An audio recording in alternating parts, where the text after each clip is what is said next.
Então, meu nome é Daniela Prieto, sou diretora científica da Sociedade de Psicanálise. Queria mais uma vez dar boa noite a todos e todas, né? É um prazer receber o Daniel aqui com a gente, ele já veio outras vezes, presencialmente, dessa vez ainda não está sendo possível, né? Mas quem sabe no próximo semestre a gente consegue já voltar para os eventos presenciais. A atividade científica com o Daniel tem como tema, né, depressão e toxicomania na cultura.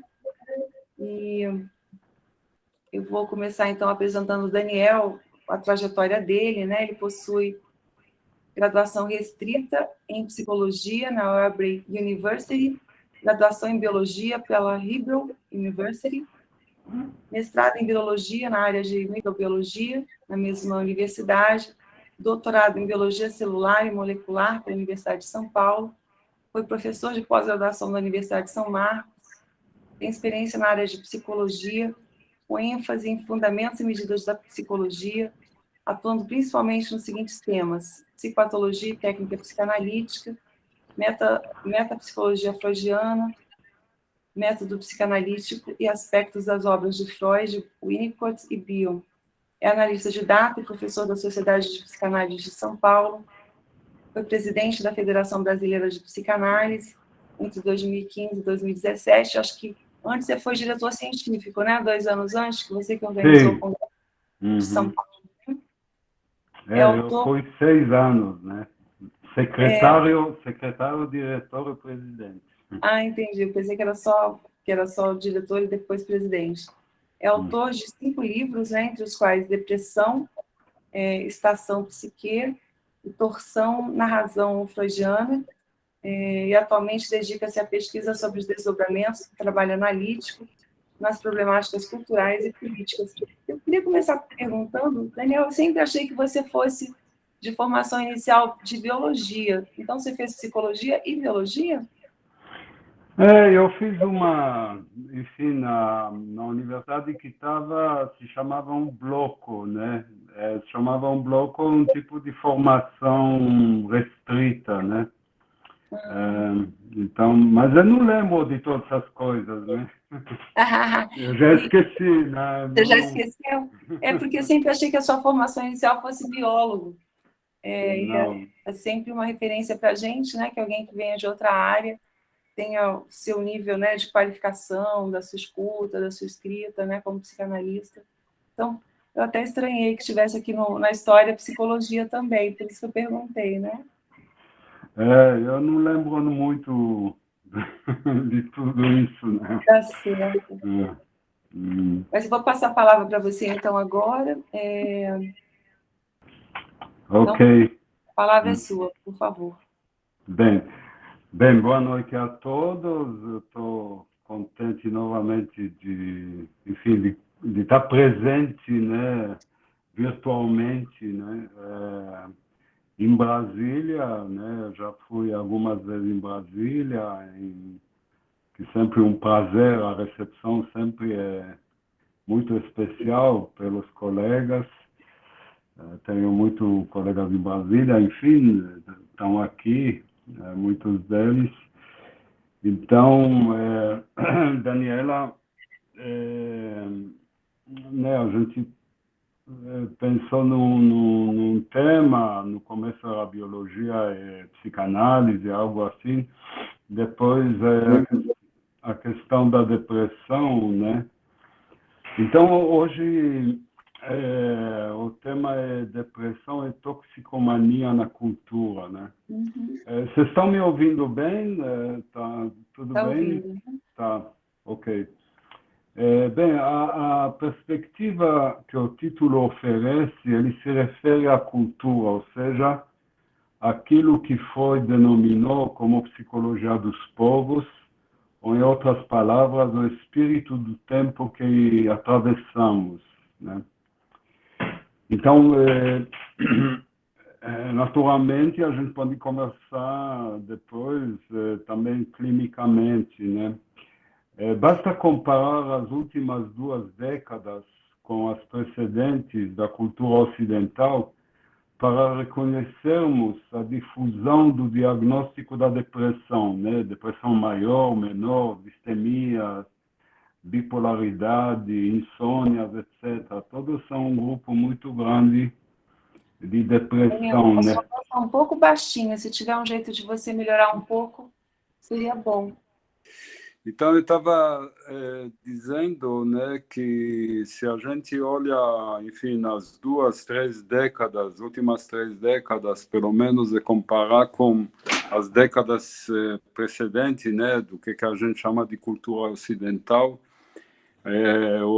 a gente vê que uma difusão do diagnóstico da depressão, né, com as variações, né, que vão desde a depressão maior até as distemias e as insônias, né,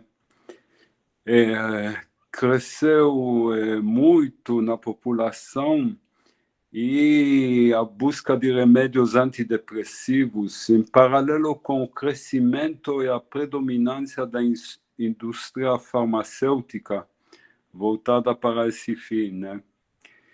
Não se trata,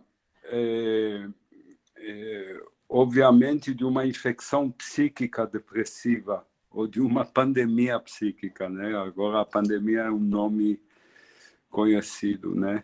Mas é de um tipo de reação generalizada à evolução das demandas culturais e seus efeitos em função da natureza do nosso aparelho psíquico, né? Eu queria justamente falar isso como uma reação às demandas culturais, né? Que traz à tona esse fenômeno da depressão, né?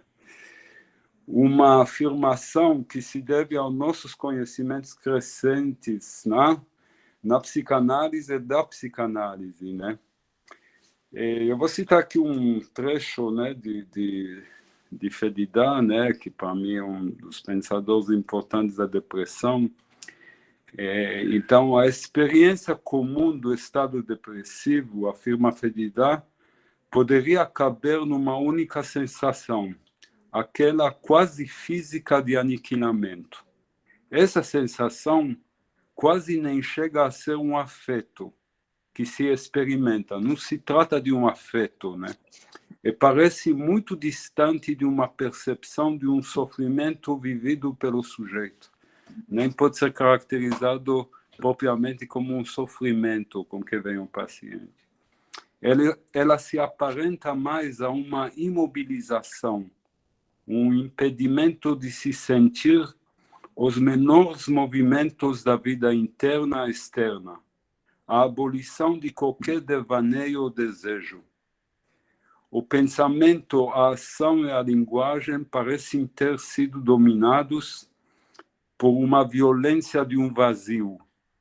A fala é ainda fala, mas afastada de uma fala.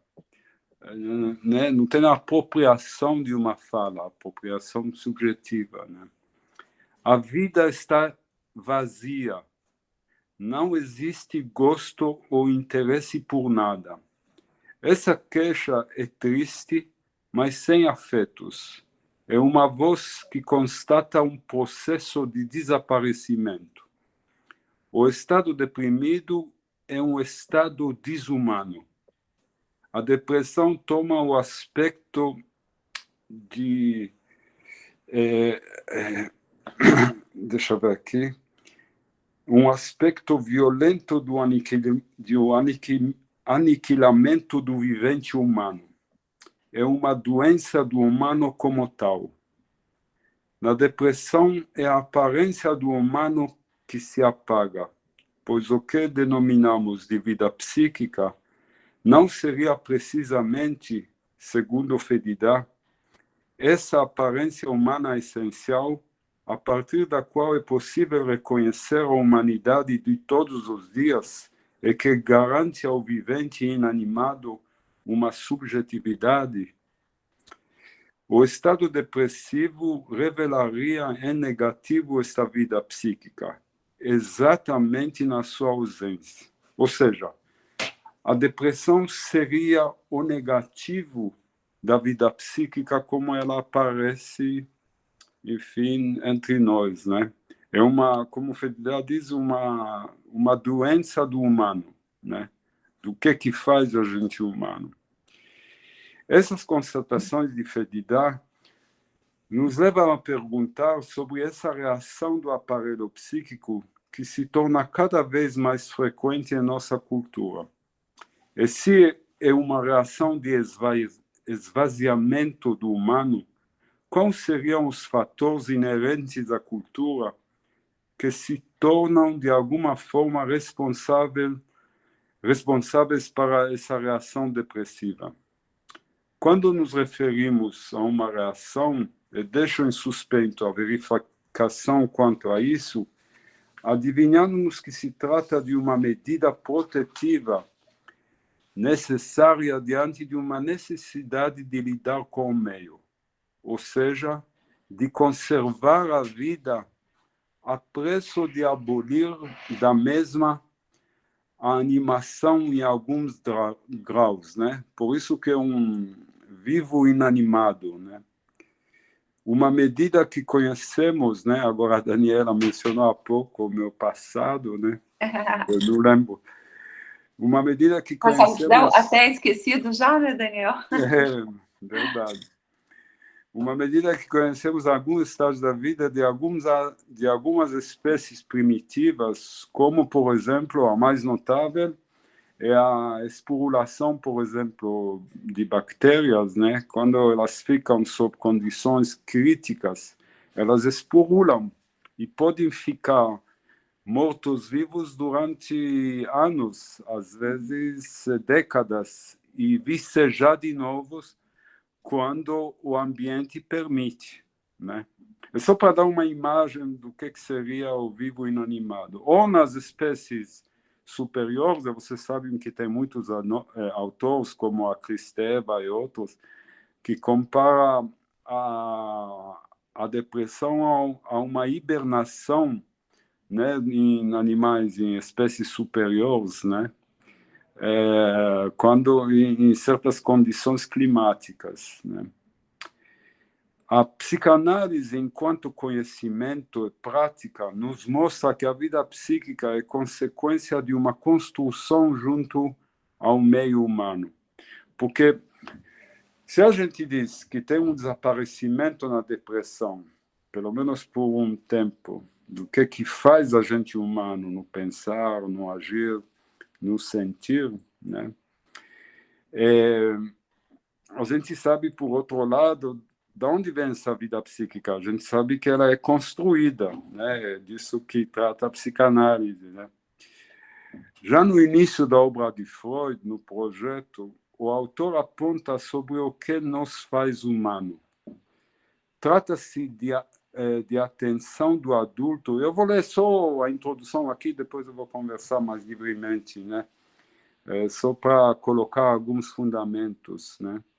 No projeto, Freud diz o seguinte: o que faz a gente humano? Ele diz que a atenção do adulto ao estado de desamparo da criança. Diz ele que, diante dos estímulos externos e internos, a criança se encontra alterada, né? Que para algumas pessoas ela é brava, furiosa, psicótica, etc., né? Em desamparo. E ela convoca o adulto por uma via interna, diz Freud, né? Ou seja, por uma via regressiva, né? No adulto, uma coisa que o Bion vai chamar de reverie, fazendo-o compreender o seu estado diante do desconhecido, né? Quer dizer, o estado de desamparo do bebê, o estado alterado, o pânico que ele entra, remete o adulto regressivamente ao próprio estado de desamparo do começo da vida. E o Freud diz, aí tem uma tradução ruim em inglês, em português, etc. Eu acho que em francês a tradução melhor. Não é, ela faz ele compreender, né? O Freud diz, faz compreender, né? Ou seja, ela o remete inconscientemente ao próprio desamparo de sua infância, trazendo via esse valor de compaixão, ou Freud chama de valor de compaixão, as medidas de uma ação específica. Vamos nos deter sobre essa passagem, pois não se trata apenas de medidas práticas de suprir as necessidades do bebê, né? Já que Freud afirma aqui, com uma alusão clara ao Kant, ele não cita o Kant, mas a gente sabe de onde isso vem, de que se trata aqui da origem de todos os motivos morais. Isso é uma das passagens mais citadas do projeto, capítulo 11, parágrafo 2, cada um pode encontrar isso, diz, o desamparo do bebê é a fonte ou a origem de todos os motivos morais, ou seja, do reconhecimento do outro enquanto humano.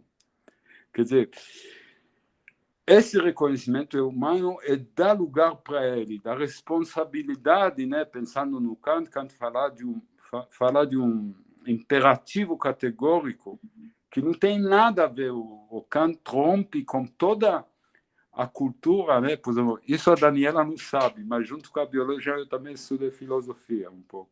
Como é que é, Daniela? Não consegui ouvir o que você falou, eu perdi. Não, eu dizia que eu estudei filosofia junto com biologia. Estudou filosofia também. Não estava aqui na minha coleta. coleta. O Kant rompe, né? A gente sabe que o velho Kant dizia que tem duas coisas que encantam a alma dele.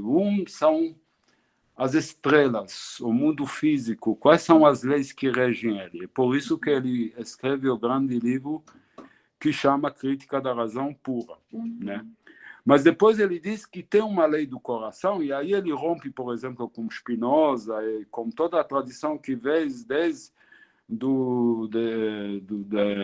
grega, dos estoicanos até Spinoza, ele diz, não, o que a moral, a responsabilidade, o lugar do humano não tem nada a ver com a natureza, é uma lei interna, né? E o Freud vai corrigir isso, vai dizer, não, senhor, primeiro, qualquer experiência mostra que nem todos têm a mesma lei interna, né? Psicopatas, políticos, até psicanalista, tem gente que está com um pouco esse reconhecimento do outro, né? Então, é uma via regressiva, é alguma coisa específica, mas que dá lugar ao outro a partir do desamparo, né? Então, então, isso que é o primeiro momento, diz o Freud, que ele chama isso de um valor de compaixão, que dá lugar para o outro a partir do desamparo, né? E eu quero ressaltar aqui uma passagem de 31 anos mais tarde, ou seja, no Inibição, Sintoma e Angústia, quando Freud volta a tratar do desamparo, e ele diz que o bebê é arrancado por meio de um vasto distúrbio narcísico, de um estado de quietude nirvânica. Quer dizer, o desamparo é um arranque de um estado, não é mítico, mas um estado de nirvana, de quietude, de prazer da quietude, ou do gozo da quietude. Não é um prazer, mas ele se encontra, segundo Bion, em estado de frangalhos, lançado para o terror dos espaços infinitos, né? A gente sabe que o Bion cita o Pascal, o Victor Hugo, né? E diz ele, l'espace infini m'effraie, os espaços infinitos me apavoram, né? Ou seja, ele está sem um lugar e sem um espaço próprio. Ou seja, isso é uma coisa que é concedido por esse reconhecimento, né? Sabemos que Bion, ao descrever a rêverie, ou seja, nessa regressão na mãe assinalada por Freud, que há pouco citei, ele aponta como os elementos beta, oriundos do bebê, ele usa uma palavra francesa, séjour, eles, em inglês ele coloca sojourn, ou seja, eles passeiam pela mãe. É bonito, né? eles passam uma estadia na mãe, eles passam por uma via regressiva na mãe, pela mente da mãe, para se transformarem em elementos passíveis, e aí de se acrescentar uma consciência rudimentar no bebê, gerando uma dualidade, ou seja, conferindo um lugar de sujeito ao recém-nascido. Você vê que o Bion aqui tem um pensamento um pouco restrito, porque ele se baseia um pouco na Melanie Klein, porque para Melanie Klein a questão não vem do estado totalitário de um gozo de quietude, de um repouso, mas vem que a gente, segundo a Melanie Klein, a gente tem um euzinho, né, que ao ser bombardeado pelo desamparo, ele faz identificação projetiva, ele se coloca into the mother, como diz a... Então, tem um eu... Mas o que a mãe faz, segundo o Bion? A identificação projetiva ela é uma comunicação que permite à mãe processar, né? Como diz o Freud, eu acho de uma forma muito mais elegante e tal, no projeto, ela faz uma reverie e devolve esse sentimento de uma forma que elas podem se acrescentar a esse euzinho, que ele chama de uma consciência rudimentar, que permite ele se separar do outro, gerar uma dualidade, né? A gente vê isso, qualquer um de vocês conhece essa passagem, porque a gente tem uma história parecida, São Paulo e Brasília, né? Então, ela confere para ele, mas aqui é restrito, né? Porque o Freud fala da fonte, né? De uma origem dos motivos reais. Quer dizer, é um lugar muito mais, e não uma descrição muito localizada como faz Bion, né? Uma descrição restrita se comparada a Freud, mas que se enriquece muito quando no capítulo 12 de Aprender com a Experiência tem uma passagem maravilhosa do Bion, que ele acrescenta que a reverie só é possível, e aí se ele se junta ao Freud, né? Porque aí tem a singularidade do sujeito que está no lugar do adulto. Ele fala o seguinte: a mãe só pode fazer reverie em duas possibilidades. Ou ela, quando ela reconhece o pai, ou quando ela reconhece a criança em seus direitos próprios de sujeito, né? On his own rights, ele diz em inglês, né? Que ela reconhece a criança como separado dela, como alguém, um sujeito no mundo, alguém que tem um lugar, né? Conferindo um lugar no mundo. Mas quero voltar à descrição de 1926, onde Freud alude a um espaço negativo da depressão, ao afirmar que o desamparo diante do desconhecido, o desconhecido mundo, né, as excitações que se abatem sobre o bebê de dentro de fora, eles arrancam o recém-nascido de um espaço de gozo de quietude, gerando um vasto distúrbio narcísico. Isso é uma passagem muito importante. Então, a gente pode se perguntar, não seria esse desenho de um espaço de fundo negativo da tela depressiva, da qual o despreparo para a vida nos obriga a tentar retornar como reação? Bem, essa tela de base para onde a gente retorna é algo que o Green descreveu mais tarde como uma alucinação negativa, como tela virgem que condiciona o palco das representações vindouras do psiquismo, né? Eu quero acrescentar mais um pressuposto aqui. Quero uma nota importante de 1914, que todos conhecem, né? Quando o Freud fala da ação psíquica no adulto, né? Uma ação que dota a criança de alguma coisa essencial, que é vamos dizer, o esboço do eu.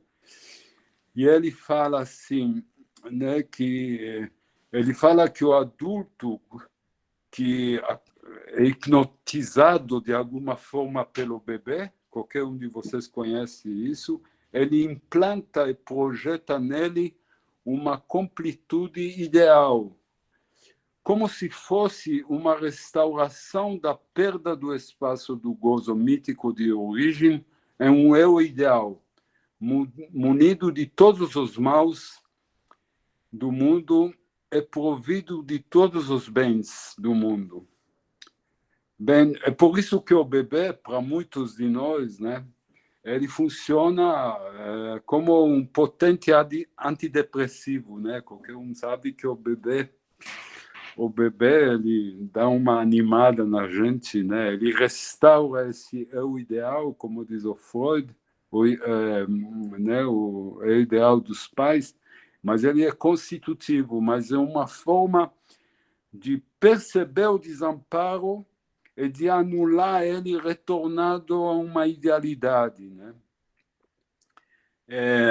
E assim ele compensa, né? Alguma coisa que o André Green fala de uma forma muito interessante, quando ele diz que na gravidez as mulheres normais têm uma coisa que ele chama de psicose materna normal, né? Você está grávida? A gravidez parece como uma mágica do universo, né? Ou quando a gente vê uma mulher, sei lá, esperando um ônibus, um táxi, um Uber, passando a mãe, ela parece que ela tem um rei do mundo na barriga, mas isso a gente sabe que o quanto que isso é importante. Então, mas o eu ideal, essa implantação, né? Essa ação psíquica do adulto é uma forma de restaurar um lugar, né, defensivo, aliás, em uma idealidade, mas ele é muito importante. A gente sabe o quanto que o Winnicott desenvolveu a questão da ilusão, né, como necessário o palco da ilusão aí. Bem, eu volto aqui ao negativo. Não é fácil lidar com o negativo, mas talvez ele possa se aprender melhor se continuarmos com a descrição freudiana dos inícios, pois não basta delinear e demarcar um terreno do sujeito nascente, mas é preciso que haja uma provisão de subsídios para uma morada, né? Como diz o Bion, uma mobília sonhante, né, que instala uma morada, não só um lugar, mas também no espaço de vida, né, de tempo psíquico. E como isso se dá? Freud, logo depois que o Freud discorre, aí, né, no segundo parágrafo, quando ele discorre sobre a atenção ao estado do desamparo do bebê, ele destaca uma outra função, que ele chama isso de função de condução ou de imitação, que é as das trocas entre o bebê e a mãe, em que a sensorialidade e a motricidade do bebê é respaldada pelo adulto. A mãe nomeia os movimentos do bebê. O adulto diz o Freud vai dizer uma frase linda, que ele diz, alguma coisa que é retomado muito mais tarde pelo próprio Winnicott, ele diz, bem, a mãe dá notícias de si para o bebê. Ela fornece para ele imagens de movimentos, que são as sementes do que ele vai chamar mais tarde de Vorstellung, de representação. Ela nomeia, não só nomeia pela linguagem, mas pelos movimentos dela, ela nomeia, ela insere ele no mundo humano através de dizer, você é bonito, está doendo ali, está doendo aqui, você faz isso, faz aquilo. E é claro que isso que o Bion também vai dizer, o bebê esperneia, mas ouvindo a voz da mãe e nomeando, ele consegue dar para ele uma morada. Mas vamos dizer assim, o que acontece aqui? O Freud vai dizer isso de uma forma muito clara, né? Nessa passagem, né, ele diz assim, são movimentos reflexivos, eles se dão no espaço intermediário entre o movimento do bebê e a nomeação, o respaldo que a mãe dá, então é um espaço intermediário de jogo, e ele diz, nesse momento, o que se cria é um registro simultâneo, ou seja, não é do da urgência vitais, da fome para a saciação, e alguma coisa que se dá na horizontalidade e eles são simultâneos. O que isso quer dizer? Se a gente tem uma mãe, vamos dizer assim, um adulto que é drogadito, ele não vai brincar com o bebê, ele não vai fornecer, ele não vai fazer o que o Freud vai chamar mais tarde desse desvio das funções vitais para o psíquico. O Freud vai dizer que isso vai construir o que ele chama o manto do psiquismo, alguma coisa que o Strachey traduz como pallium, né? Numa linguagem neurológica que não tem nada, o projeto não é neurológico. É uma, né? Dizem que eu sou biólogo, eu conheço bem, mas aí o Freud tem uma mente de biólogo, uma outra questão, ele usa metáforas, mas o que dá um manto? É um desvio para o que o Freud fala, notícias de si e imagens de movimento, e apropriação de referências autoeróticas. Então, aqui, né, então a gente tem um desvio, a criação propriamente da pulsão, como um desvio das funções vitais, a criação das fantasias, a criação do tempo psíquico, os subsídios de brincar com o outro, de gerar, vamos dizer, os laços afetivos. Ou seja, o Freud constrói aqui, ele diz, são dois movimentos do adulto. Um é de compaixão, que ele segura para ele e dá um lugar, e depois ele dá para ele uma morada, né? Então, é dali que surge o que a gente chama do animado, o que anima a vida. Esses seriam, né, como o Freud vai dizer, quando o Freud, né, não sei se vocês lembram essa passagem hiper conhecida de um capítulo que o Freud chama dos 3 ensaios, terceiro ensaio, é de reencontrar o objeto. O que o Freud vai dizer lá? Ele vai dizer, no momento que eu perco o corpo da mãe, a pulsão se torna autoerótica. Eu me imuno daquilo que eu me apropriei junto a ela. Ou seja, em algum momento, diz o Freud, o bebê percebe que o seio faz parte de um corpo da mãe. O Freud diz assim, é a posição depressiva. É quando eu me separo da mãe. Mas nesse momento eu tenho que me lidar com os recursos que eu dei dela. E esses são, vamos dizer assim, os subsídios psíquicos que geram a vida do ânimo, das relações com o outro, dos brincar, de apropriação de pensamentos, etc., etc., né? Isso que o Bjorn vai chamar isso de acréscimo, de alguma forma, uma consciência rudimentar, né? Então, eu dou essa passagem porque ela... então, o que ele dá aqui, né? Uma coisa que a gente tem que distinguir, uma defesa depressiva, um lugar de garantia, e alguma coisa que a gente chama, que o Fedida chama de depressividade, que é muito parecido com o que a Melanie Klein fala, ou o que o Freud fala nos 3 ensaios. Ou seja, eu me muni de recursos próprios para viver, para pensar, agir, lidar com o outro, a aparência do humano, né? Então, esses elementos me propiciam isso. Tem um lugar e tem uma morada de alguma forma, né? E aí eles se inscrevem, diz o Freud, eles se inscrevem simultaneamente como acervo de memória. E o Freud vai dizer isso que é aparelho de memória, aparelho de reaprendizagem, e eles têm a ver justamente com a fortaleza do objeto. A fortaleza do objeto significa o quanto que ele quanto que ele é vivo, né? Alguma coisa que a gente vê, por exemplo, em Winnicott, quando ele diz, bem, quando o bebê olha para a mãe, se ele vê ela, é uma catástrofe. Significa que a mãe é morta. Agora, se ele vê o que ela enxerga ele, aí sim, ela dá para ele notícias de si, né? A mãe como espelho é a mãe que devolve para mim o que eu sou. Ela me dá, através da linguagem, através do afeto, ela me dá um lugar e uma morada, né? Então, ali, né, que de alguma forma torna o terreno baldio, vamos dizer assim, do desamparo originário em terreno próprio e uma morada própria, né? Para usar metáforas muito gerais aqui. Agora, todos estão convidados aqui a me interromper a qualquer momento, caso tenha algo não...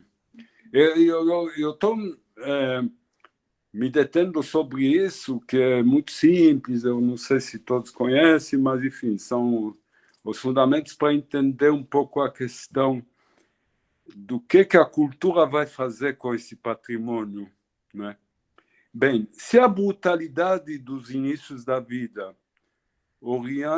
oriunda do meio sensorial e das urgências vitais, arranca o bebê do estado do gozo de quietude, acometendo-o de um panissomático, porque o bebê se sente como um panissomático, é de um pavor hipocondríaco, né?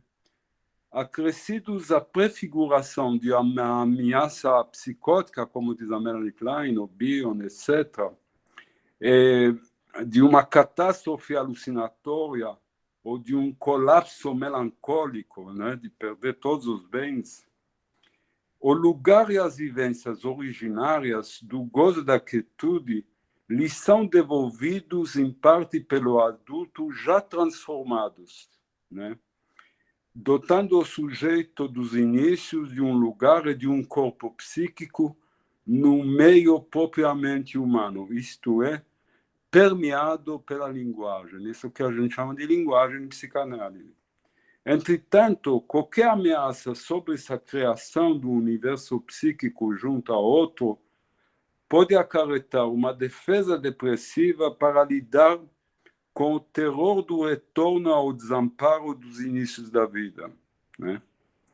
A depressão seria um modo de conservar um vivo inanimado, desumanizando o homem. Bem, essas descrições iniciais de Freud vão ser organizadas conceitualmente. A gente sabe que o projeto é rico numa descrição, mas é pobre em conceitos, né? O Freud vai organizar todas essas intuições dele que vêm de, vamos dizer assim, 9 anos de trabalho analítico, 9 anos de confronto com as neuroses e a psicose. Eles vão se organizar conceitualmente na década seguinte, como a criação, por exemplo, essa licença para se expandir no mundo com a nomeação, por exemplo, Freud chama de sexualidade perversa polimorfa, onde esse desvio, né, de apropriação de imagens e movimentos de si, referências autoeróticas, etc., o que Freud instaura como memória. O Freud tem uma definição linda de memória, porque memória para ele não é uma coisa que é armazenado, como diz o Bion. Para Freud não se trata de armazenagem. O Freud vai dizer memória é uma efetividade contínua de uma vivência, ou seja, as vivências primárias têm uma efetividade que são permanentemente transformada pela aprendizagem, pela realidade. Cada encontro enriquece, amplia essas referências, né? Bem, o recalque que essa sexualidade sofre, a entrada no roteiro edípico e a castração, e daí para... E aí eu vou me centrar sobre isso, a criação dos ideais, a consolidação dos ideais no estágio de latência, né? Então, eu quero agora passar, de fato, para descrever no nível econômico essa aptidão para a cultura, né? Cujos estágios finais se consolidam na latência, onde que o Freud diz que tem uma transformação e uma transição das construções progressivas de referências autoeróticas, ou seja, tudo que diz respeito à pulsão, ele se transforma para o regime dos ideais, né? Porque essa descrição agora que eu fiz, né, todo mundo sabe, né, o que eu Freud chama do amor incondicional da mãe, como que chama, o estado da ilusão que o Winnicott fala e tal, é um lugar protegido das crianças, onde eles vão ampliar esse mundo como numa estufa, né? E essa estufa se chama ternura materna, né?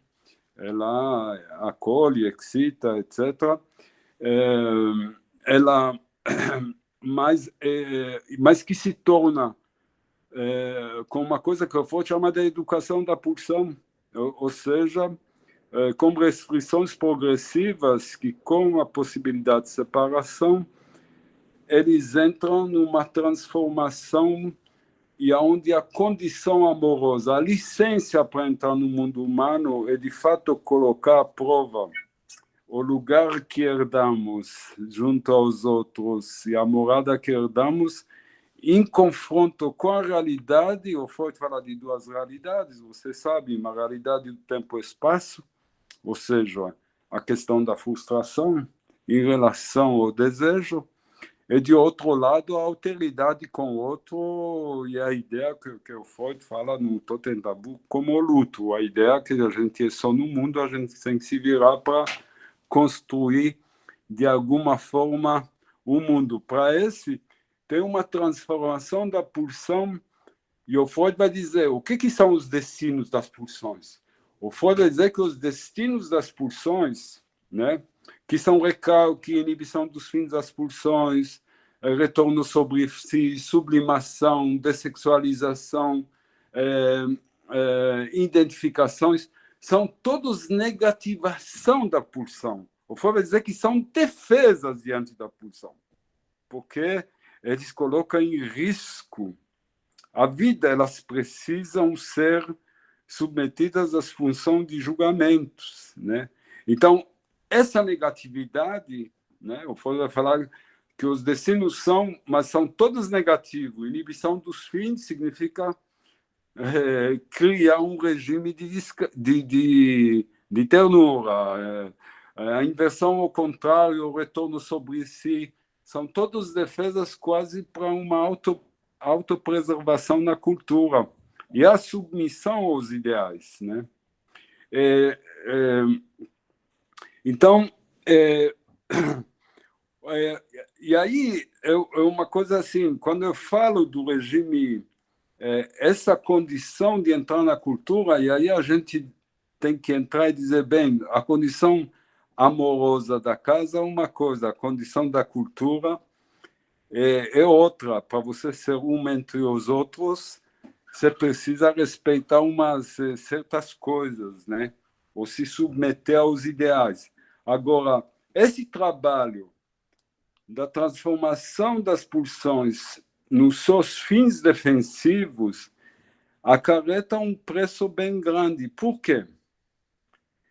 Porque no momento que a gente é arrancado desse estado de quietude nirvânica com o nascimento, e vocês podem achar essa passagem no começo, por exemplo, do trabalho de Freud de 1924 sobre o problema econômico do masoquismo, o que o Freud diz lá?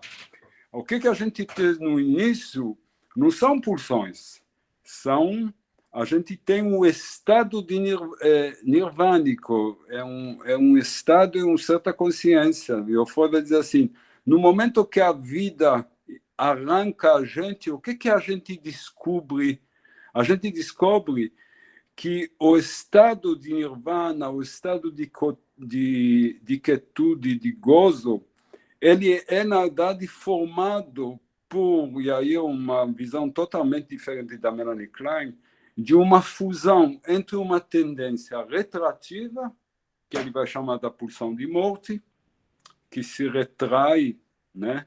E, de alguma forma, ela tem um papel essencial para a vida, no sentido que ela conter preserva traços mnêmicos, inscrições, linguagem, contenção.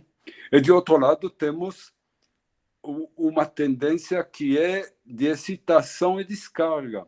São duas tendências totalmente diferentes. Eu vou dizer, existe ali uma fusão basal, mas existe também uma disjunções banais, basal. E essa disjunção basal, ela é o quê? Né? Isso é muito importante, porque eu vou dizer, a gente sabe, por exemplo, que no autismo a gente não tem isso, porque essa disjunção basal, ela é a fonte do que ele chama do masoquismo primário, da bissexualidade e da ambivalência afetiva. Bem, não importa agora entrar em cada um, isso é muito complexo, mas o que o Freud vai dizer ali? De alguma forma, esse retorno sobre si que cria, através do trabalho do objeto, o masoquismo erógeno, tem a parte que se desperta pela sedução do adulto, esse convite do adulto para o mundo, onde ele nomeia as coisas da criança, né? Por isso que a gente sabe que criança pequena de autista, se você diz para ele, quer brincar? Ao invés de eles dizerem sim, não, eles dizem, quer brincar? Eles têm uma coisa ecolálica, que é uma tristeza profunda, né? Eu não trabalho com crianças autistas jamais, né? Mas, ou seja, eles não se despertam para a vida e não permitem. Então, Freud vai dizer, bem, o que essa função, por exemplo, que a mãe tem em seduzir, conter, inscrever, nomear, são as duas funções das pulsões. De um lado, excitar, e de outro lado, conter, inscrever, né? Eu não sei se essa descrição que eu faço aqui, de uma forma muito esquemática, é conhecida para você, porque ela é muito importante para entender o fator, né, da entrada na cultura, né, quando a gente tem como condições os ideais, né? A gente tem os ideais, mas os ideais dizem respeito a duas coisas. Eles dizem respeito ao reconhecimento do mundo, ou seja, ao adiamento em função do espaço e tempo, ou seja, da cultura, do trabalho, e, de outro lado, de lidar com o outro. E aí o Freud vai dizer o seguinte, né? Porque na medida que a gente entra na cultura, o que fica preponderante, né? A grande ameaça, porque o que a gente diz aqui, a sedução da mãe, do adulto e tal, ele rejunta o que se disjunta pelo desamparo, porque a excitação e a contenção gera traços mnêmicos, gera referências nossas, gera o que o Freud chama de memória, o que a gente chama de patrimônio psíquico, né? Que acorda para a vida através dos restos diurnos. A gente acorda, encontra outro trabalho, isso, aquilo, ele acorda e permite o que a gente aprender com a experiência. A gente vai ampliando essa rede. Agora, nos ideais, o que ocorre é que eles exigem de nós uma dominação da realidade. A gente tem que muito mais se conter. A gente não pode brincar em casa como crianças e se expandir. Então, essa configuração das pulsões, ela toma um novo formato. Ela vai no sentido destrutivo, diz Freud, no sentido de domínio, né? O que hoje chamam, através do Juran, que é um pensador, eu não conheço muito, li um livro ou outro, do Juran, que está na Alemanha, é como que chama? É um coreano muito interessante, que ele chama a cultura do desempenho. A gente, para alcançar algum lugar no mundo, para justificar o nosso lugar junto ao mundo, a gente tem que desempenhar. Ninguém quer saber de você como sujeito. Você tem que o que o Freud chama a função de apoderamento, de controle, ou seja, o que isso gera cada vez uma difusão das pulsões. Todo o trabalho que a gente faz na infância, o que a gente chama da mãe boa ou da vida boa, e tal, que a gente junta aquilo que disjunta pelo desamparo em traços de memória, em aquisição de afetos junto aos outros, ele sofre uma negativação pelos processos negativos de sublimação, todas essas coisas, sublimação, inversão sobre os fins, dessexualização, identificações, todo esse trabalho que começa na latência, ele adquire funções. A cultura diz, bem, a gente sabe, a passagem do século XVIII de uma sociedade patriarcal para matrimonial. Depois, hoje a gente chega até o neoliberalismo, e agora tem até coisas novas, né? Mas uma garantia de felicidade, né? Você vai fazer isso. Então, esse controle, esse domínio, né? Isso gera uma difusão das pulsões. Difusão das pulsões ou disjunção das pulsões é domínio, né? Porque cada vez que a gente domina uma coisa, no dia seguinte a gente tem que dominar outra, né? E eu lembro que na minha cidade de imigrante, que eu cresci perto da fronteira, que eu cresci como criança, quem ia terminar o segundo colegial era suficiente bom. Depois tinha bem, então eu vou na universidade, aí eu tenho pós-doc. Depois do pós-doc, entrar na sociedade, aí você até... Quer dizer, cada vez mais que você conquista, aparece mais coisas para ser adaptado. É uma função sempre que nunca deixa você em descanso, né? Porque aí que essa ameaça de perder a visada de qualquer paz, né, leva você a uma reação depressiva, né? Porque aos poucos todo esse lugar e morada se adquiriu no mundo, ela se desfaz. Isso que o Freud diz, a solidão nossa aumenta, o desespero aumenta. Se vocês olham para inibição,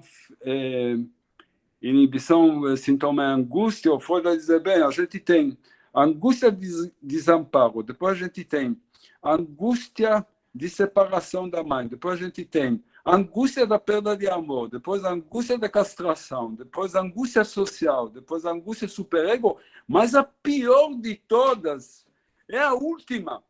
A última, cada vez que a gente entra, o Freud vai dizer, o masoquismo erógeno, passando pelo masoquismo feminino, que é o masoquismo da alteridade, né? O feminino no sentido de estar passivo diante do outro, etc., de se separar dele, a gente passa para o terror da solidão, que é o masoquismo moral. O masoquismo moral, o que o Freud chama de culpa inconsciente, é a culpa em relação aos ideais, né? O que hoje chamam na psiquiatria de burnout, né? Que você está queimado, se sente cada vez mais culpado, se sente cada vez mais falso, que você está trabalhando assim, porque o desempenho se acrescenta cada vez mais, e aí tem... Então, a disjunção expulsional aumenta, né? É que isso é o mal-estar. Você tenta religar e diz, não, mas eu tenho que ser responsável. Porque o Freud diz, a culpa inconsciente nunca aparece como culpa. Porque ela aparece, você se sente doente, cansado, né? A sociedade de cansado. Você se sente esgotado, você sente que você não dá conta. Então, ela gera uma ideia do domínio.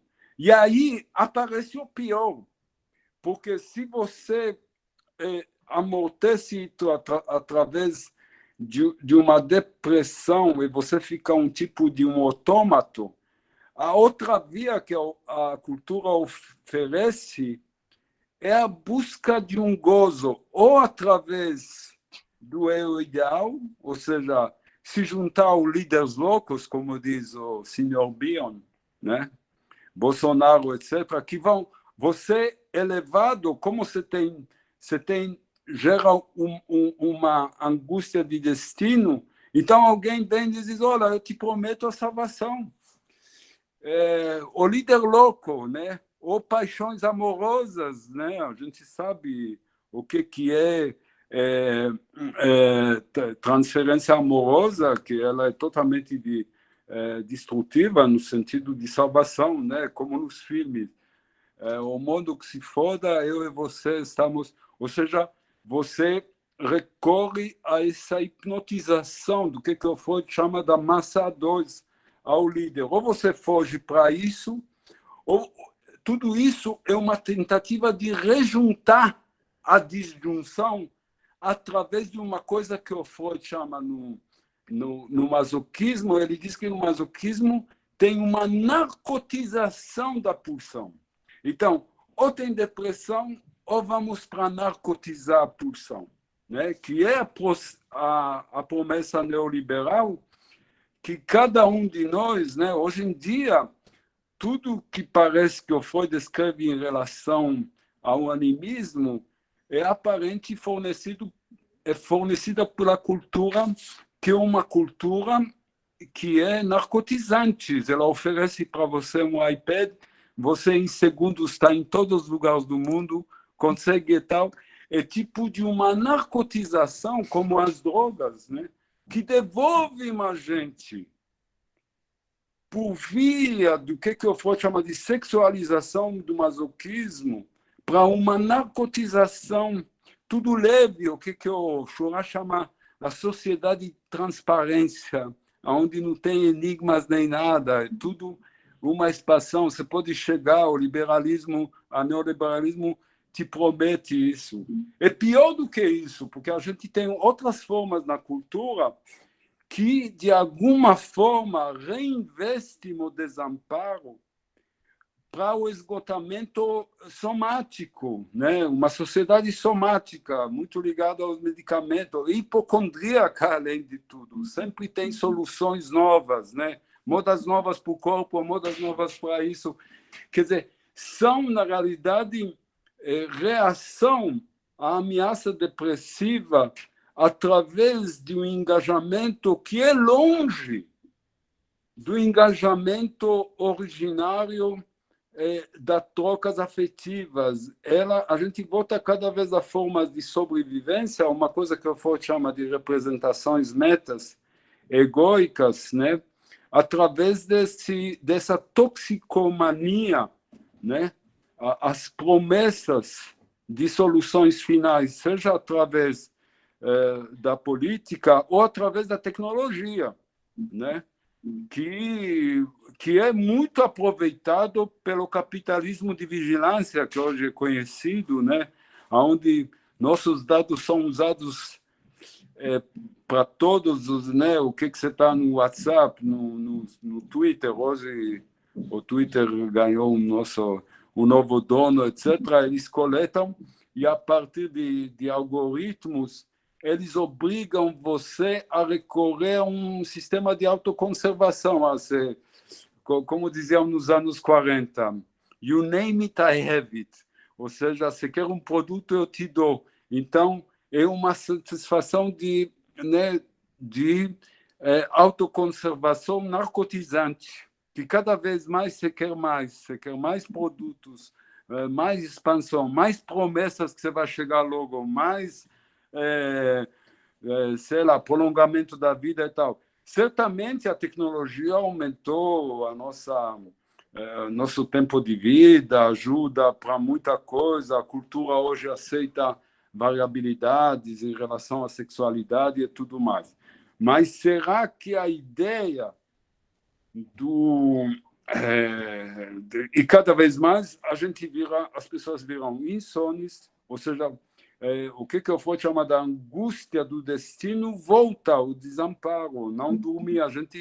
As pessoas pedem anestésicos cada vez maior. É isso, né? Quer dizer, então a gente oscila entre uma cultura que, de um lado, através dessa questão de domínio, ou leva a gente a um fanatismo, na época de crise, todo mundo sabe, se você nomear 1850, 1920, 2008, é justamente as épocas de crise que aparecem os líderes loucos de salvação. Depois de 2008, a crise de 2008, assim, infestou o mundo de líderes da extrema-direita. Na Holanda, né? Não estou falando da Polônia, Holanda, Inglaterra, onde que tinha democracias exemplares, sem falar Israel, Estados Unidos, Brasil, e blá, blá, blá. O mundo todo, quando tem crise, tem salvação. Então, esse plano de gozo de quietude que retorna através do fanatismo, através de defesa de moda, né? Ou seja, de satisfazer o pensamento operatório psicossomático, que, né, o pensamento, eu tenho doença daquilo, tem a moda que resolve milhões de terapias que surgem a cada dia, de todos os modos. Né? Outro dia, eu tenho uma paciente assim, que a gente chama de rica em São Paulo, então são 8 horas por dia de uma ginástica, de uma atividade, é tudo assim, né? Mindfulness, depois yoga, depois isso, depois o médico X, depois o médico Y, depois... E mesmo assim não dorme à noite. Enfim, todas as... Ou seja, entramos num raciocínio que é no nível da autoconservação e da organização. Então, ou da reação depressiva, né, que é onde tem um esvaziamento desse lugar, morada humana, para o lugar de desempenho e os desvios, né, para essa reação que leva a gente ao que eu for chamar da angústia do destino. A gente volta à angústia automática do início, o que eu for chamar de angústia automática como desamparo, né? E não a angústia em relação ao amor, em relação à angústia da separação, do luto, da possibilidade. Então,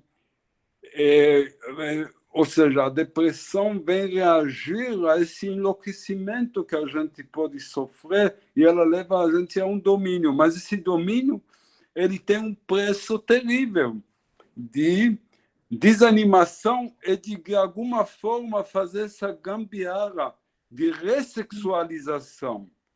Quando a gente ressexualiza o masoquismo, a gente chega à narcotização do modo dos nossos vidas.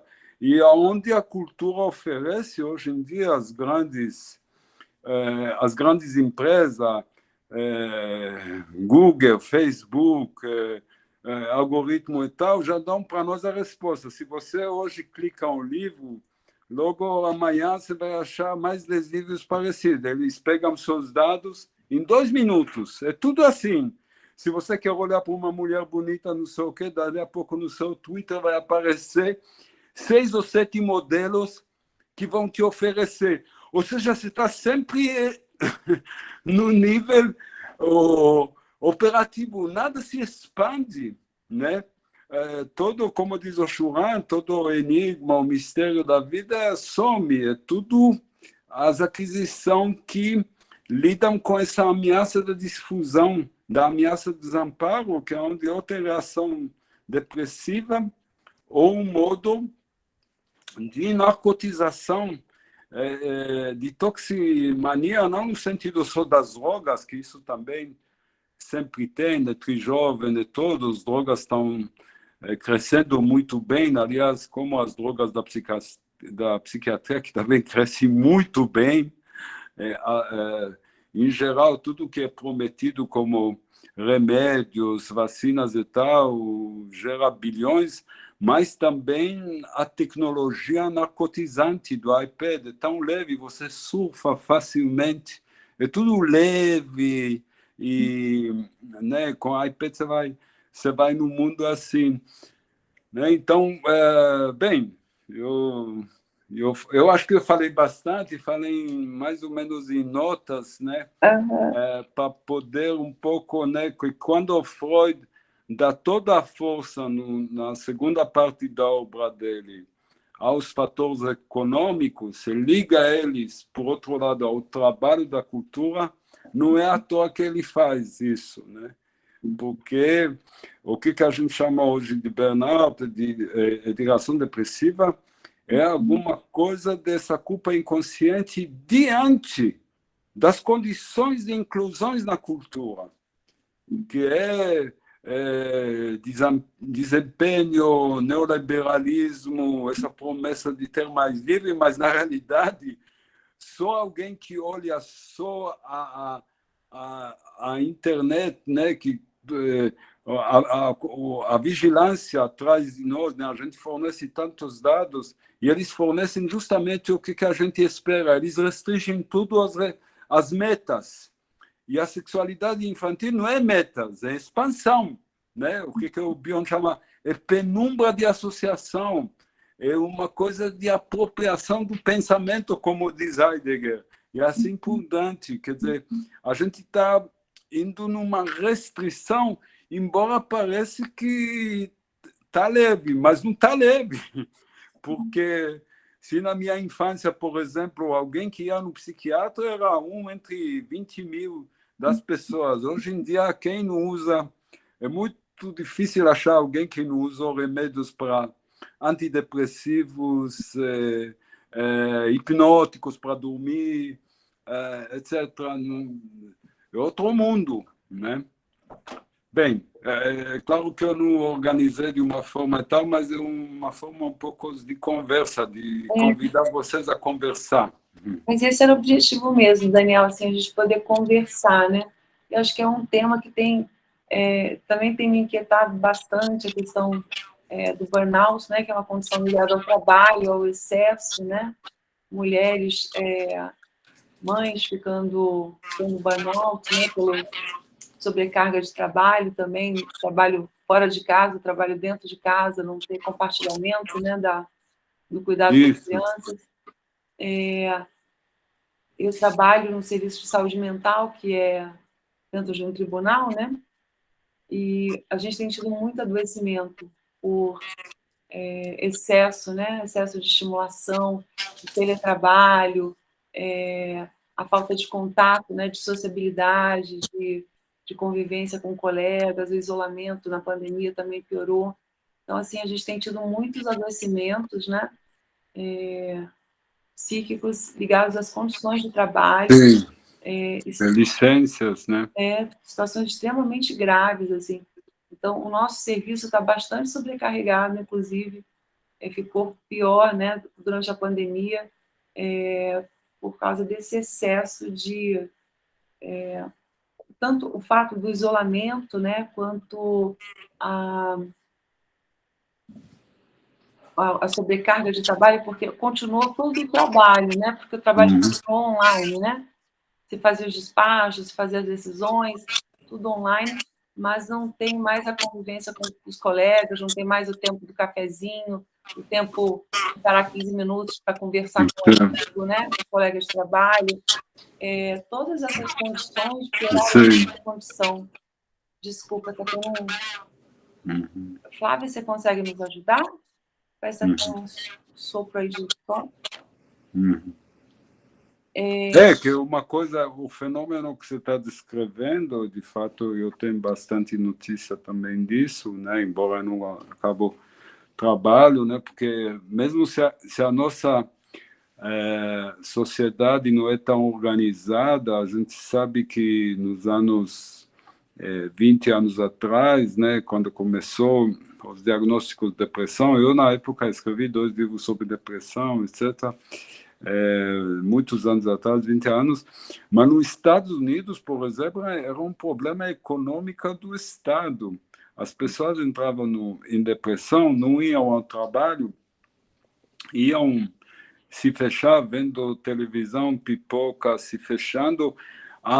Como economicamente o Estado perdia muito, tinha mandato de invasão para casas das pessoas, para tirar eles desse estado de recuo, né? De recuo do trabalho, de recuo num estado depressivo, era uma questão econômica para o Estado. Né? Da mesma forma que em outros países, com traumas de guerra, por exemplo, que gerava reações depressivas pós-traumáticas, e que isso gerou uma sobrecarga econômica em países organizados. No nosso país ainda não é organizado. Mas quando você descreve isso, a gente... isso faz muito sentido, né? Nesse momento. Assim, a gente está tendo uma sobrecarga no serviço de saúde mental, né? Tanto para a psiquiatria quanto para a psicologia, para o serviço social, porque as pessoas se queixam, né? Perderam toda a rede de sociabilidade, de contatos, mas ficaram com o trabalho. Então, ficou a sobrecarga de trabalho sem a possibilidade que a própria socialização, né, possibilita. Então, fazer uma pausa, conversar com um colega, comer alguma coisa, parar para almoçar, fazer e voltar para o trabalho, né? Toda essa lógica fez algumas pessoas, não são todas, né? Tem pessoas que ficaram melhor durante a pandemia, tiveram uma melhora da sua qualidade de vida, mais tempo para estar em casa, conseguiram administrar bem, mas outras pessoas que tinham o trabalho como a única referência, né, afetiva, referência de sociabilidade, adoeceram gravemente, assim. Então, a gente está tendo uma sobrecarga bastante forte. Mas queria abrir a palavra para os outros, para os colegas, Silvia, Ana, Leonardo, todos que estão presentes, estão convidados aí para essa conversa, né? Sônia, são os que eu estou vendo aqui na minha tela, tá? Essa questão da sociedade do cansaço, né? Da sociedade do desempenho, desse sul-coreano, né? Que mora na Alemanha, nunca consigo falar o nome dele direito, que é o autor da Sociedade do Cansaço e da Sociedade da Transparência, né? São livros que eu gosto muito para pensar. Então, Desculpa, agora eu me perdi, não sei em que pedaço eu tinha parado, mas vou tentar recuperar aqui. Da Você sociedade falou do desempenho. Essa da sociedade do desempenho. Então, essa lógica, né, da produtividade, do produtivismo, não tem hora para parar, as pessoas trabalham sem parar, parece que querem acumular muito dinheiro, né? Eu fico vendo as séries que as pessoas sugerem umas para as outras, assim, uns valores, né, que eu fico muito chocada, assim, aquele billion, né, como é que a pessoa fica mais rica, fica mais doente, não tem tempo para desfrutar da vida, né? Ou pode ter até uma condição de burnout, né? Mas é isso. Eu acho que também talvez a dificuldade que os colegas falarem é que, de fato, o que eu tentei traçar, né? Porque quando a gente lê um livro do Schwann, eu li muito pouco, mas li 2 livrinhos dele, porque uma coisa é descrever em que sociedade a gente está, né? Outra coisa é entender a partir da nossa prática, né, que eu tentei ligar as duas coisas, a nossa prática, né, porque o Freud dizia, enfim, para nós, a metapsicologia é um instrumento de observação clínica. Ele é um meio clinicamente de penetrar uma coisa que o Freud chama de aparelho, e que é onde vai virar cada vez predominante na obra de Freud é a ligação entre o econômico, a dimensão econômica com a dimensão, vamos dizer assim, que é da linguagem, dos fenômenos da vivência junto com os outros, né? E como a gente sabe que o que a gente chama de humano é alguma coisa que tem a ver com o outro, né? O Freud fundamenta isso desde, né, Totem Tabu até o final, até o Moisés, né, que ele terminou na Inglaterra, né, se permitiu liberar, né, partes que ele queria deixar de fora. Esse trabalho entre o aspecto tópico e o aspecto econômico, ele é muito útil para entender os efeitos nefastos, né, o que o Freud já delineou como o mal-estar, porque o que ele chama mal-estar é alguma coisa que tem a ver com esse masoquismo moral, né? E que também nos trabalhos do Bion, que fala sobre a moralidade, ao invés que ela substitui o conhecimento, é um mecanismo psicótico para o Bion. Para nós, a gente pode pensar diferente, mas o que acontece aqui é uma ameaça depressiva muito grande e, de outro lado, uma toxicomania, né, com essas promessas neoliberalistas de liberdade, né, que é o contrário, é ficar cada vez mais prisioneiro de uma narcotização cultural. Então, eu sei que não é simples colocar respostas, né, mas como a gente passa de uma dimensão tópica de descrever desamparo, depressão, etc., é a dimensão das pulsões da parte econômica. Queria abrir a palavra para os demais, senão ficamos só nós aqui falando. Silvia, por favor, Silvia. Eu queria ver com o Daniel, quando você falou a insônia, né? E você falou a angústia do destino. Eu queria que você desenvolvesse um pouco mais isso. Essa angústia, será essa angústia que seria a angústia da insônia? Não sei bem como é que é isso. Sim, a impossibilidade né, o que é o sono? O sono é uma possibilidade de volta, né, narcísica a um si, né, ele, de alguma forma, por que ele é perturbado? Ele é ligado a uma coisa que, ofendidade e tal, ele é ligado a uma certa depressividade. A gente entra em sono, a gente elabora, isso se permite pelo sonho. Mas não tem sonhos para sonhar, ao contrário, tem angústia, né? E tem uma demanda cada vez de hipnóticos, né? Por exemplo, eu tenho uma paciente que ela me conta, ela é uma boa psiquiatra e tal, mas ela vai me contando, cada dia sai um novo remédio que parece a fórmula do século e logo depois ele vira, né, quase ele fica dormente, aí você vai... Cada vez os produtos de insônia, de hipnóticos e tal, entra num tipo de um sonho que, de fato, não permite o sono, né? Porque a gente tem as duas coisas no Freud, né? O Freud dos começos é que o sonho é guardião do sono, né? A partir de 1917, né, o Freud vai dizer que o sono é a condição do sonho, é a tela do sonho. Quer dizer, vai nas duas direções, né? Mas a angústia do destino é uma ideia que tudo que a gente achou e pensou que a gente conquistou um lugar e uma morada do mundo se torna cada vez precária, né?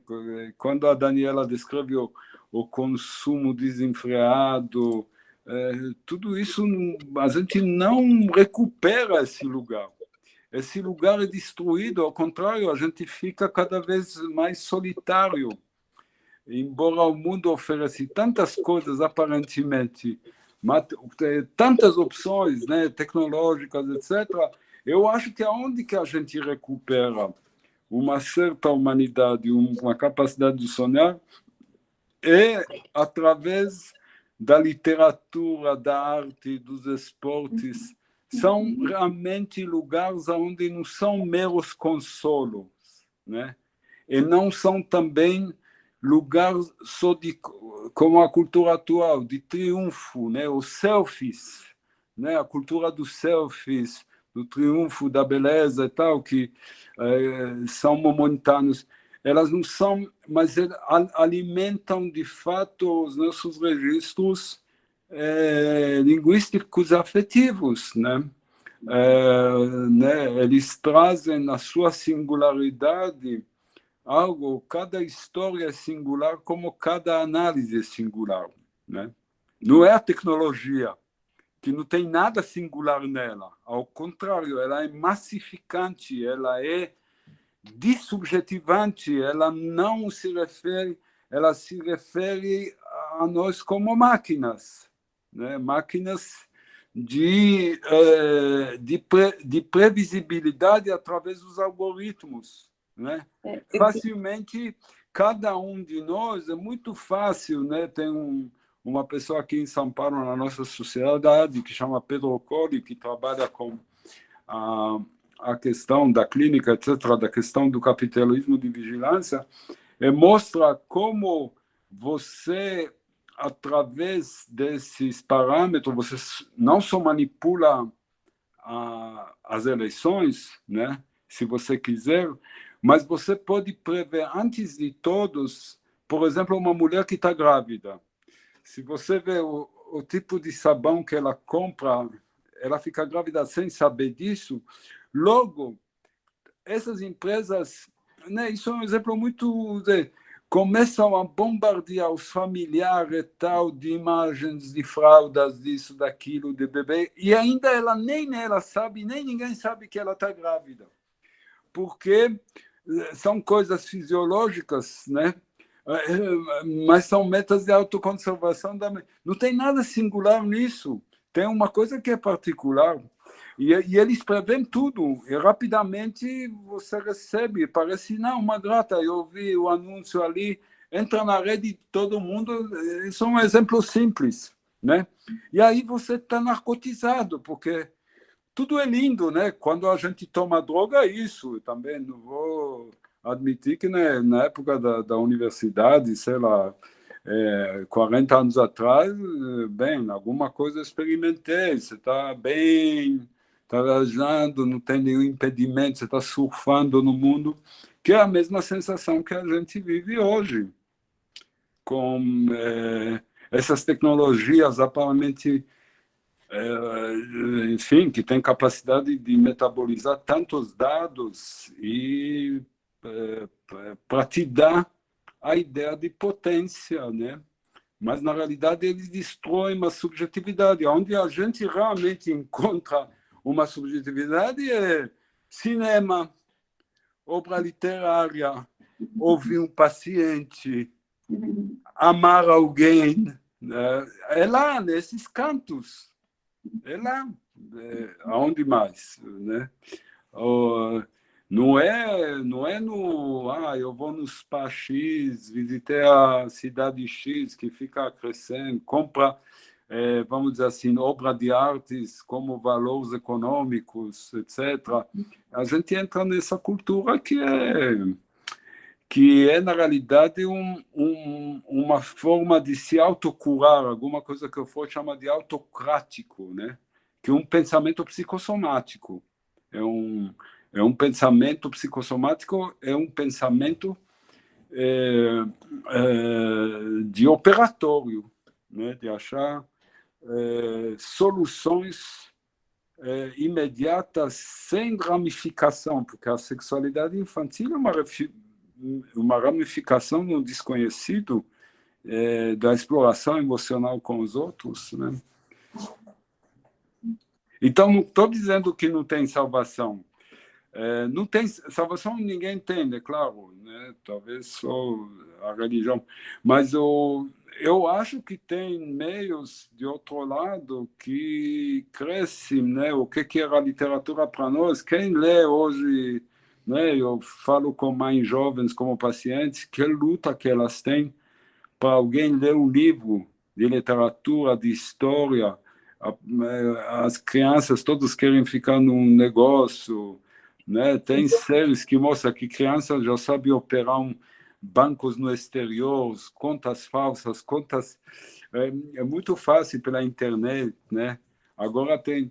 É impressionante o que a gente faz, né? Porque são formas de gozo que são desvios, né? Perversos, imensos, né? E de alguma forma eles nocauteiam como a Silvia agora falou, elas nocauteiam as nossas angústias através de uma forma narcotizante, né? De suprimento narcotizante, onde você se expande sem, como diz o Freud no Totem Tabu, sem as restrições da realidade do outro. Não, eu achei bem interessante esse comentário agora do Daniel, desses refúgios de contato com a subjetividade, né?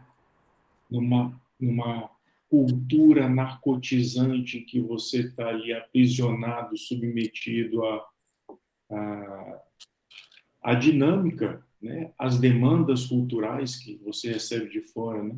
Como é importante a gente identificar, valorizar e reservar tempo e energia para contatos com a subjetividade, né?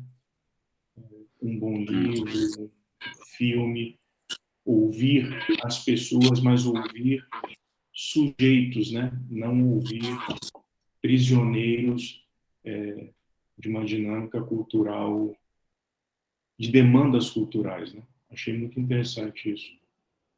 Me pareceu muito esclarecedor, sabe? Algo que eu percebo, né? E que eu ouço de um desinteresse das pessoas e de um mal-estar, um desconforto, né? Com algo que não se define muito bem, mas se eles identificam em geral, né? Onde é que estão as pessoas? Onde é que está, né? A singularidade, né? Que é tudo muito igual.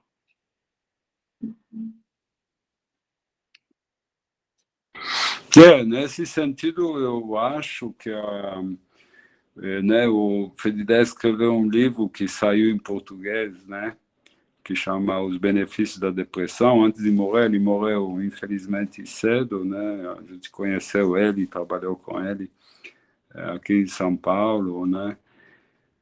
Nesse sentido, por exemplo, a depressão é muito mais benéfica do que essa coisa que eu vou chamar de reversão, o Bion chama de reversão de perspectiva, para uma narcotização ou para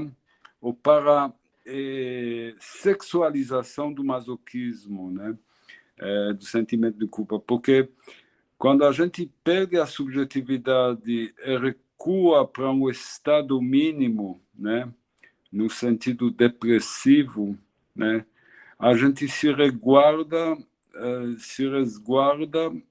para um momento possível de retornar, de transformar isso, quem sabe, no luto, e de retornar à vida subjetiva, né? Quando a gente reverte isso através de uma loucura alucinante, do ego ideal, através de procura de religiões, sejam elas laicas ou religiosas mesmo, e a proliferação das religiões no mundo aumenta cada vez mais, de salvação, de cura, de novas... Estou falando de religiões, não só religiões estabelecidas, mas religiões de modas, etc., ou através dessa narcotização cultural, a gente reverte, né? Um tipo de recusa da realidade psíquica. E é uma forma de narcotização e anestesia ou pensamentos operatórios e hipocondríacos, né? Então, tem gente hoje que tudo vai por essa sobrevivência e o desempenho. Então, é um tipo de um pensamento hipocondríaco de onde que você pode se munir de tudo, fazer tudo que é recomendável, tudo vira operatório para se defender. Agora, tudo isso, onde que está a subjetividade? Onde que tem a abertura aos afetos, que são o trauma do encontro com o outro, o amor, as trocas? A gente só encontra, de fato, isso através da arte. Felizmente, a arte recupera, como diz o Lacan, alguma coisa essencial do humano, né?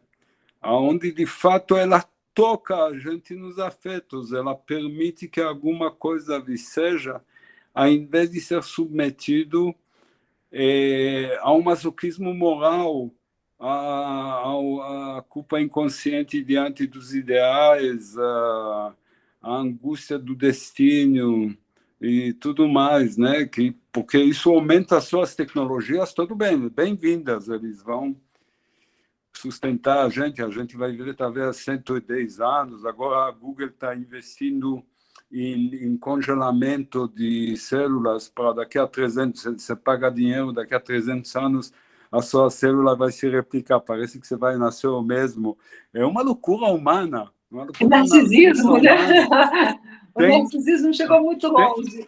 Tem investimentos de todo tipo, mas é assim como está funcionando. E o Freud prevê isso no mal-estar da cultura. Ele vai dizer que esse mal-estar só vai aumentar, porque cada vez mais que a gente tem mais ideais, ele gera uma disjunção das pulsões, e aí elas procuram gambiarras, ou através do fanatismo, ou através de autocratismo hipocondríaco, ou através de busca de salvação, drogas, etc. O Freud descreve a maior parte dessas coisas, como isso em 29.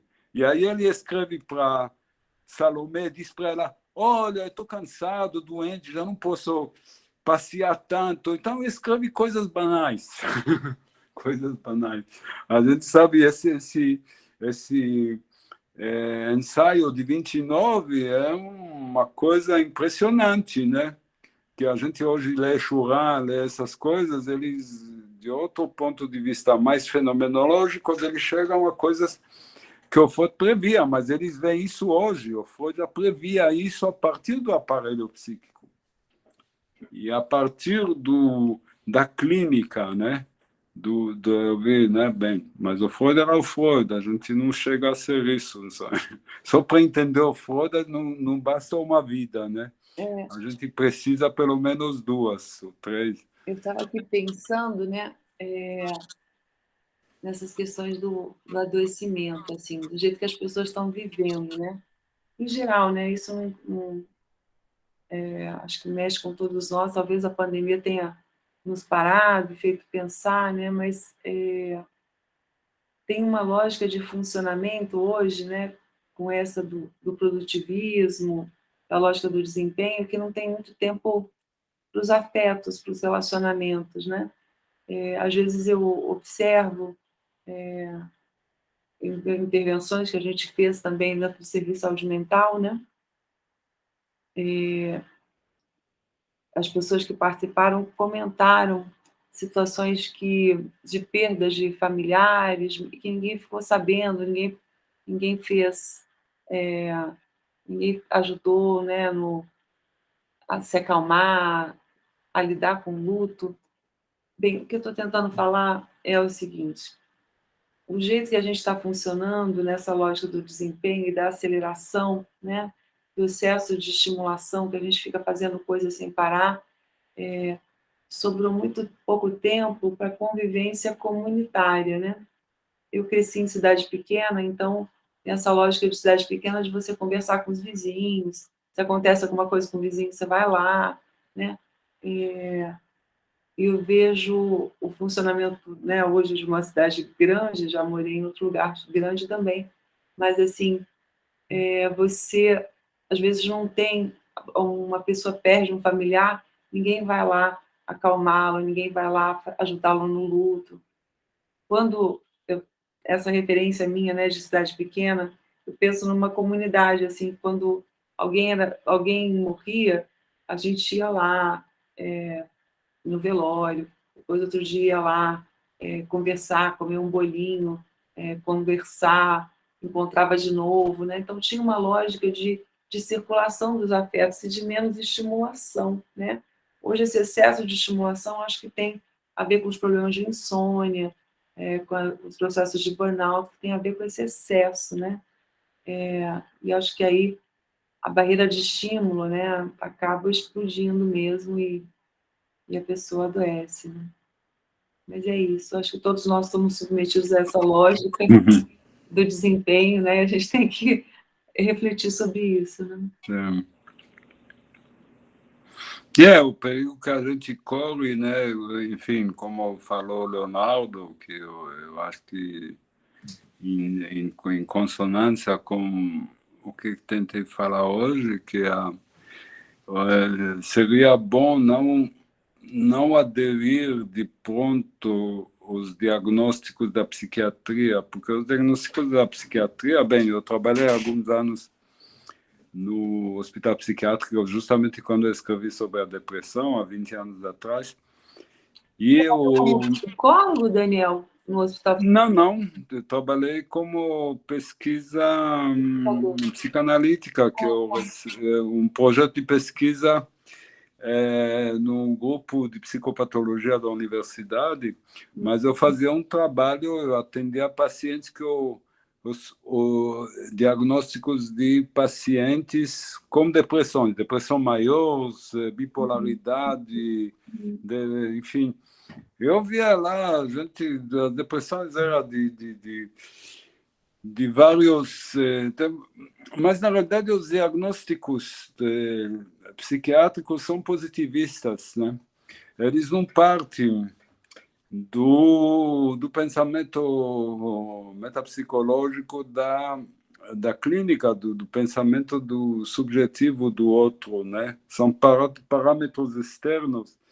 E a gente já vê, né, qualquer um, já na época, por exemplo, metade dos pacientes que eram com depressão de ordem de transtorno de personalidade e tal, a maior parte eram, para mim, de histeria, enfim. Mas a nossa visada, quando a gente escuta um paciente, a gente quer escutar o quê? A gente escutar o lugar realmente onde ele é sujeito e onde ele tem realmente os laços afetivos, os laços sociais verdadeiros com os outros, onde ele se sente no mundo, ele sente com quem conversar, e aí que o sofrimento é muito grande. Então, né, a gente suspende os diagnósticos, né? E a gente escuta a pessoa, né? A gente não é questão de distúrbio, vamos dizer assim, o distúrbio disso, distúrbio daquele, como se tem o normal, tem o funcionamento. Não é como, né, na biologia, a gente tem uma cascata sanguínea de coagulação ou outros e tem ali um fator genético que impede alguma coisa numa série, a gente corrige isso e vai embora. Não, a medicina, a psiquiatria organicista estava muito mal 30, 40 anos atrás, ela queria se elevar. Hoje os psiquiatras estão lá em cima, porque na realidade são administradores de remédios. Né? Eles são clínicos, tem muitos clínicos excelentes que percebem, distinguem angústia, de depressão disso, e de fato conseguem acertar os remédios para aliviar os pacientes. Mas são drogas, né? Não tem remédios como a gente tem antibióticos, não são antibióticos, né? Eles corrigem neurotransmissores e tudo mais, diazepina, etc. Tudo bem, mas o nosso foco é outro, né?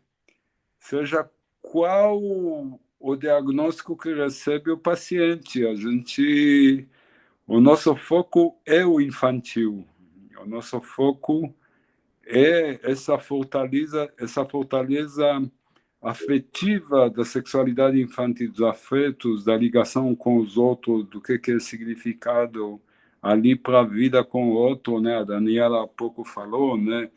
Do luto, do gesto de ir lá, e não só Eu acho que a perda de um calendário. a perda que eu queria dizer, a perda das relações de solidariedade, né?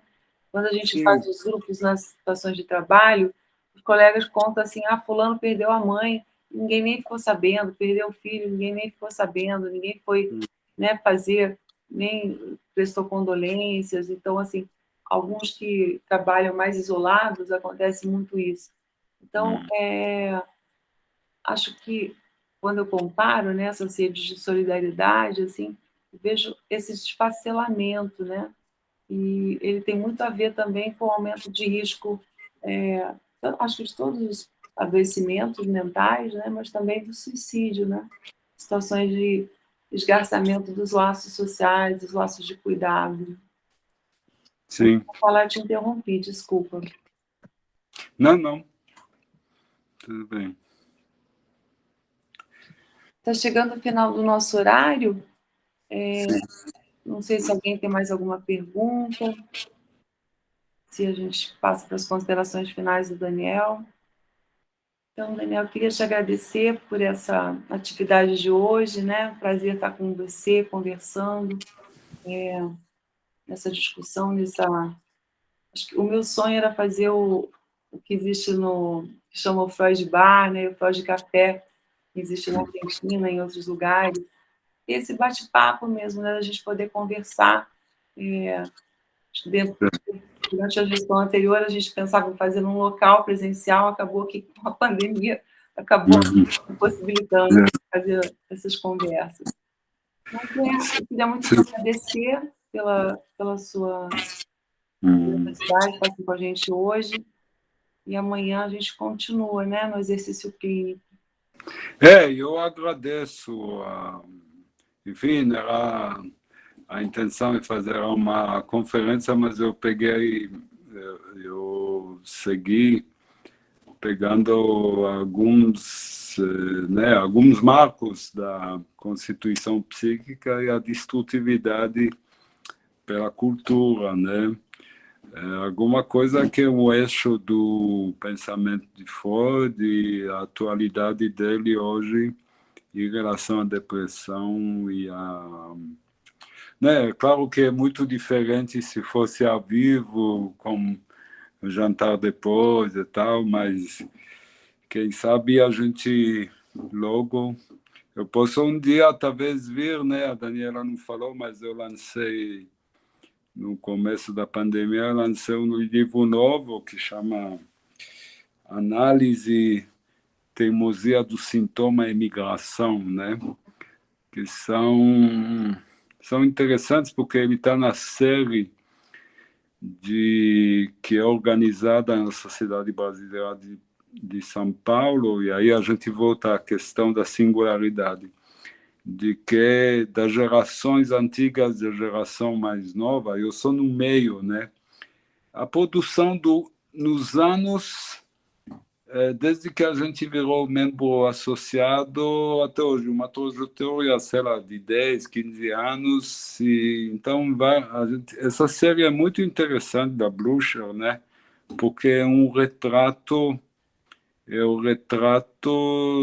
das pessoas que compõem a nossa comunidade, né? Então, talvez numa hora e tal em Brasília, quem sabe posso ir lá, fazer um lançamento, conversar com vocês e reencontrar pessoalmente. Ok, então a gente se vê amanhã. Amanhã, então, às 9 horas. Tchau. Isso, 9 horas. Tá. Tchau. Até mais. Tchau. Obrigado.